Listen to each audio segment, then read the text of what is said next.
스가랴 9장 1절부터 8절. 9장 1절입니다. 여호와의 말씀이 하드락 땅에 내리며 다메섹에 머물르니 사람들과 이스라엘 모든 지파의 눈이 여호와를 우러러 봄이니라. 그 접경한 하마데도 임하겠고 두로와 시돈에도 임하리니 그들이 매우 지혜로움이니라. 두로는 자기를 위하여 요새를 건축하며 은을 티끌같이 금을 거리에 진흙같이 쌓았도다. 주께서 그를 정복하시며 그의 권세를 바다에 쳐 넣으시리니 그가 불에 삼켜질 것이라. 아스글론이 보고 무서워하며 가사도 심히 아파할 것이며 에그로는 그 소망이 수치가 되므로 역시 그러하리라. 가사에는 임금이 끊어질 것이며 아스글론에는 주민이 없을 것이며 아스도데는 잡족이 거주하리라. 내가 블레셋 사람의 교만을 끊고 그의 입에서 그의 피를 그의 입 사이에서 그 가증한 것을 제거하리니 그들도 남아서 우리 하나님께로 돌아와서 유다의 한 지도자같이 되겠고 에그로는 여부스 사람같이 되리라. 내가 내 집을 둘러 진을 쳐서 적군을 막아 거기 왕래하지 못하게 할 것이라. 포악한 자가 다시는 그 지경으로 지나가지 못하리니 이는 내가 눈으로 친히 봄이니라. 아멘. 여기 보면 두 가지 눈이 나옵니다. 1절에 보면 중간에 이스라엘 모든 지파의 눈이 여호와를 우러러 봄이니라. 사람들과 이스라엘 모든 지파의 눈이 있다고 했습니다. 첫 번째 눈이 되겠고요. 두 번째는 마지막 우리가 읽은 부분에 있습니다. 8절에 보니까 내가 내 집을 둘러 진을 쳐서 적군을 막아 거기 왕래하지 못하게 할 것이라. 포악한 자가 다시는 그 지경으로 지나가지 못하리니 이는 내가 눈으로 친히 봄이니라. 여호와의 눈이 등장하죠. 두 가지 눈입니다. 1절에는 사람들과 이스라엘 모든 지파의 눈이 여호와를 우러러 보고요. 두 번째는 여호와의 눈이 친히 봄이니라. 그래서 두 가지 눈을 보는데, 그래서 저는 제목을 온 세상을 통치하신 하나님이라고 묵상의 제목을 달아봤습니다. 이스라엘 모든 지파의 눈이 여호와를 우러러 본다고 했고, 2절에 보니까 그 적경한 하마세도 임하겠고 두로와 시돈에도 임하리니 그들이 매우 지혜로움이니라. 뭐가 그렇게 임한다는 것일까? 여호와의 말씀이죠. 1절에 보니까 여호와의 말씀이 그 적경한 하마세도 임하겠고 두로와 시돈 땅에도 임할 것이다. 그 두로는 어떤 땅입니까? 3절에 보니까 두로는 자기를 위하여 요새를 건축하며 은을 티끌같이 금을 거리에 진흙같이 쌓았도다. 그들이 매우 지혜롭고 자기를 위하여 요새를 건축하고 을을 티끌같이 그렇게 많게 금을 거리에 진흙같이 쌓았다. 그러니까 재산으로도 큰 부귀를 누리며 또 지혜롭게 요새를 건축하여 매우 지혜롭고 요새도 건축했고 은과 금도 그렇게 티끌처럼 또는 진흙처럼 쌓아놓을 만큼 부강한 나라, 융성한 나라 두로와 시돈이죠. 그럼에도 불구하고 그곳에도 여호와의 말씀이 임하실 것이다. 그런데 그렇게 성벽을 요새를 아무리 크게 건축해 놓고 은과 금을 티끌같이 거리에 진흙같이 쌓았다 놓았다 할지라도 4절에 보니까 주께서 그를 정복하시며 그의 권세를 바다에 쳐 넣으시리니 그가 불에 삼켜질 것이라. 결국 모든 통치, 모든 권세는 하나님 아래 놓여지게 될 수밖에 없다는 겁니다. 그들이 아무리 지혜롭고 요새를 건축하며 은과 금을 티끌처럼 진흙처럼 쌓아놓는다 할지라도 결국 4절에 주께서 그를 정복하실 것이다.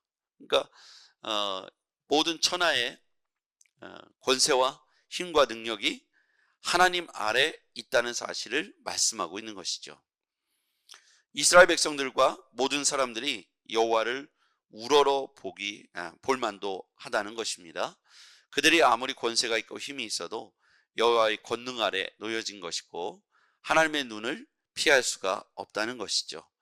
결국 이스라엘 백성들이 다시 바벨론의 포로에서 70년 포로에서 돌아와서 이제 스가랴 1장부터 8장까지 해서 포로 기한이 완료됩니다. 이제 9장부터는 어떤 말씀이 시작되냐면 하나님께서 이스라엘만이 아닌 온 세상을 향하여 통치하신다. 하나님의 통치를 말씀하고 있는 것이죠. 하나님의 통치 아래 놓여지게 될 것이다. 온 세상을 통치하신 하나님, 결국 그렇게 자신들의 요새를 방비하고 또 은과 금을 쌓아두어도 주께서 그를 정복하시고 그의 권세를 바다에 쳐넣으시고 그가 불에 삼켜질 것이다. 그랬더니 5절, 아스글론이 보고 무서워하며 가사도 심히 아파할 것이고 에그론은 그 소망이 수치가 되므로 역시 그러하리라. 가사에는 임금이 끊어질 것이며 아스글론에는 주민이 없을 것이며 아스도데는 잡족이 거주하리라. 내가 블레 사람의 교만을 끊고 그의 입에서 그의 피를 그의 이 사이에서 그가 가져간 것을 제거하리니 그들도 남아서 우리 하나님께로 돌아와 유다의 한 지도자같이 될 것이다. 이렇게 아무리 주변의 나라들도 이스라엘 제외한 주변 나라들도 강성하고 융성한다 할지라도 주께서 그들을 정복하시고 결국 그의 눈으로 눈동자와 같이 살펴보시고 지켜보시기 때문에 누구도 주의 통치 아래서 벗어난 민족은 아무도 없다는 것입니다. 그들이 성벽을 아무리 튼튼하게 하고 은과 금을 티끌과 진흙같이 쌓아놓는다 할지라도 그들이 하나님의 통치 아래서 벗어날 수 없다는 것이죠. 결국 가장 지혜로운 것은 무엇인가? 자신의 성벽을 튼튼히 하고 은과 금을 쌓아두는 것이 아니라 하나님께로 돌아와 하나님의 백성이 되는 것이다. 이것이 오늘의 교훈입니다. 그럼 하나님께서는 어떻게 하십니까? 8절 같이 읽어보겠습니다. 시작. 내가 내 집을 둘러 진을 쳐서 적군을 막아 거기 왕래하지 못하게 할 것이라. 포악한 자가 다시는 그 지경으로 지나가지 못하리니 이는 내가 눈으로 친히 봄이니라. 아멘. 이게 두 가지 의미가 있는 것 같아요. 하나님의 눈이 우리를 지켜본다는 건 우리 자신도 하나님의 눈을 벗어날 수 없다.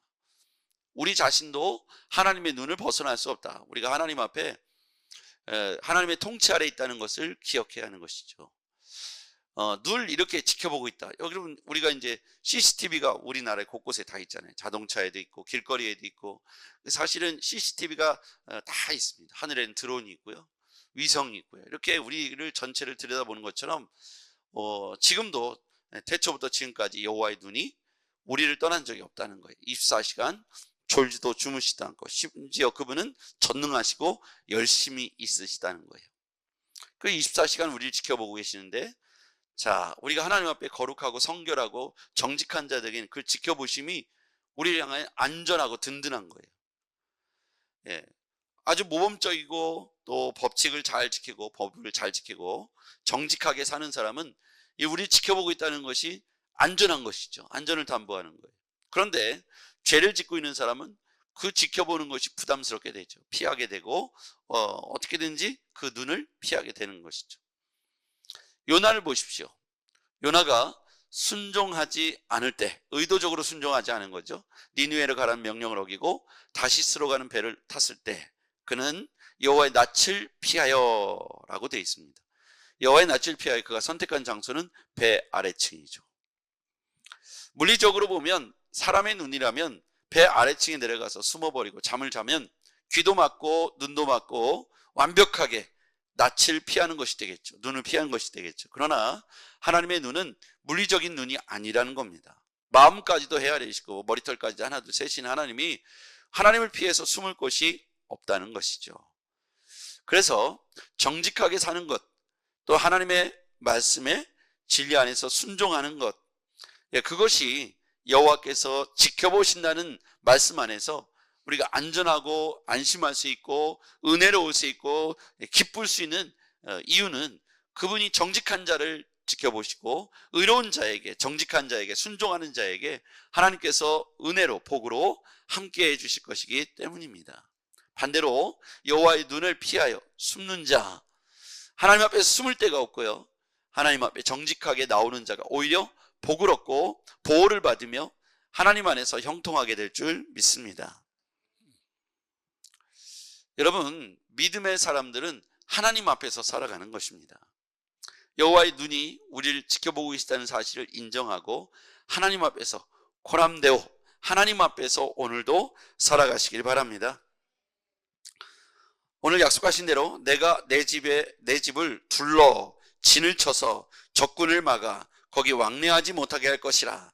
포악한 자가 다시는 그 지경으로 지나가지 못할 것이다. 이제 포로로 70년 있다가 바벨론 포로로 끌려갔다가 70년 동안 종노릇하다가 다시 돌아온 것 아니겠습니까? 이제 포악한 자가 그들을 다시 그 지경으로 지나가지 못하게 할 것이다. 내 집을 둘러 진을 쳐서 적군을 막아 왕래하지 못하게 할 것이다. 이 약속의 말씀이 포로로부터 돌아온 자들에게 얼마나 위로가 되고 힘이 되었겠습니까? 우리식으로 얘기하자면 우리가 일제 강제 침략기를 지나서 오늘이 이제 8.15 광복절인데요.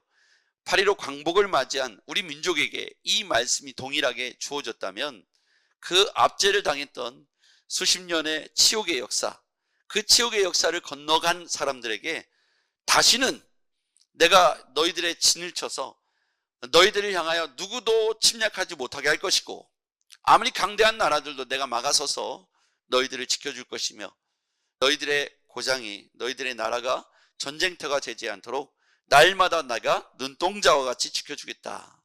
이렇게 약속하신 말씀이에요. 오늘 포악한 자를 막아주시고 적군을 왕래하지 못하게 하고 둘러 진을 쳐 주시겠다는 이 약속의 말씀이 나라와 민족에게만 해당한 것이 아니라 우리 가정, 우리 교회, 우리 민족 그리고 우리 자신에게도 저는 동일한 말씀이라고 생각합니다. 원리는 똑같습니다.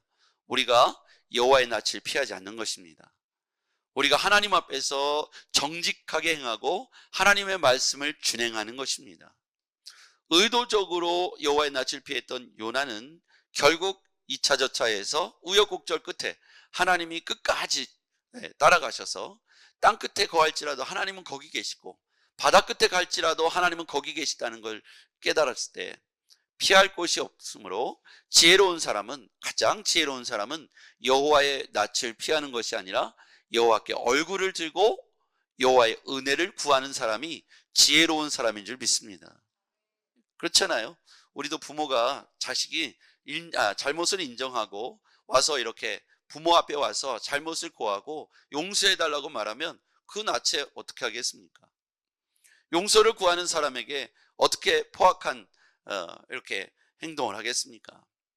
혼을 내려고 하다가도 잘못을 인정하고 엎드려 와서 자기의 죄를 용서를 구하고 사죄하면 누구든지 마음이 누그러지고 도와주려고 하는 것이 인지상정입니다. 그런데 끝까지 그것을 숨기고 인정하지 않고 어긋난 길로 반대 방향으로 가면 결국 하나님께서 요나를 통해서 어떻게 하셨습니까? 물고기를 통해서 요나가 다시 니느웨로 올 수밖에 없도록 그를 그렇게 몰아가시죠. 아마 요나는 제비뽑기 할 때 하나님께서 자신을 향해서 점점 가까이 오고 계시다는 사실을 알았을 거라고 생각합니다. 의도적인 불순종은 이와 같이 하나님 앞에서 늘 노출되게 돼 있죠. 이제 우리는 말씀에서 묵상한 것 같이 다시 여호와께로 거룩함으로 정직함으로 순종함으로 하나님께 얼굴을 들고 여호와의 은혜를 구하시기 바랍니다. 여호와의 눈이 우리와 우리 자신과 우리 가정과 우리 교회와 우리나라 민족 가운데 여호와의 눈이 날마다 지켜보게 해서 사실은 우리에게 위로와 소망이 되고 힘이 되는 줄 믿습니다. 그것을 두려워하지 말고 기뻐함으로 주와 함께 정직하게 순종함으로 주의 말씀 안에서 은혜 가운데 오늘도 살기를 주의 이름으로 축복합니다. 기도하겠습니다. 전능하신 아버지 하나님 감사합니다. 오늘 하나님께서 오늘 우리에게 여호와의 눈을 말씀해 주셨습니다.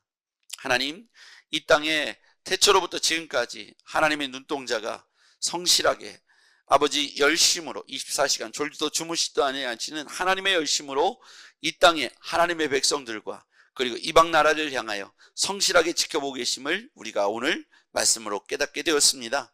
하나님 아버지, 여호와의 낯을 피할 수 없으므로 정직하여 순종함으로 하나님의 은혜를 구할 수 있는 우리가 되게 하옵소서. 오늘 우리를 향하여 우리 집의 성벽을 진을 쳐주시고 날마다 대적의 침입을 막아주시며 어떤 대적들도 우리 앞에 나타나지 못하도록 막아주시겠다고 약속해 주고 계십니다. 하나님, 주의 눈이 우리를 지켜보고 계시니 주여 우리가 안전하게 될 것인데 주 앞에서 우리도 또한 정직하고 순복할 수 있도록 도와주시옵소서. 예수님의 이름으로 기도했습니다. 아멘.